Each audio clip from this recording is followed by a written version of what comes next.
ভেবেছিলেন? বাঙালি বলে, দেশের লোক বলে কিছু বলবো না।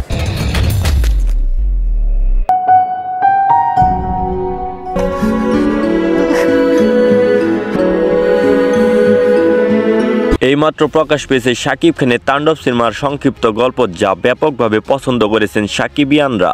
এই সিনেমার ধরনটি হচ্ছে অ্যাকশন, থ্রিলার ও ড্রামা। এই সিনেমাতে শাকিব খানকে দেখা যাবে প্রধান চরিত্রে এবং আরো কিছু জনপ্রিয় অভিনেতা। তো প্রথমে শুনে আসি শাকিব খানের তাণ্ডব সিনেমার সংক্ষিপ্ত গল্প।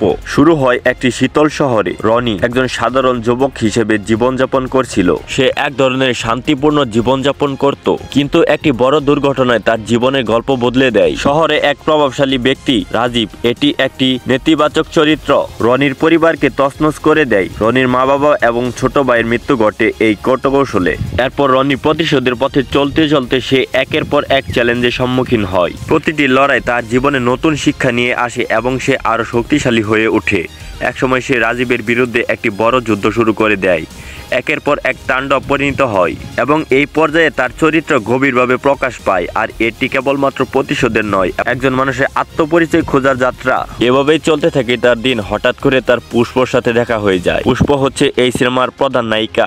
রনি একটা মিশনে যায় এবং কি ওই মিশনে দেখা হয় এই পুষ্পর সাথে। তো বন্ধুরা, আজ এইটুকুই। পরবর্তী আপডেট ভিডিও পেতে আমাদের এই চ্যানেলটিকে অবশ্যই সাবস্ক্রাইব করে আমাদের পাশে থাকবেন। ধন্যবাদ।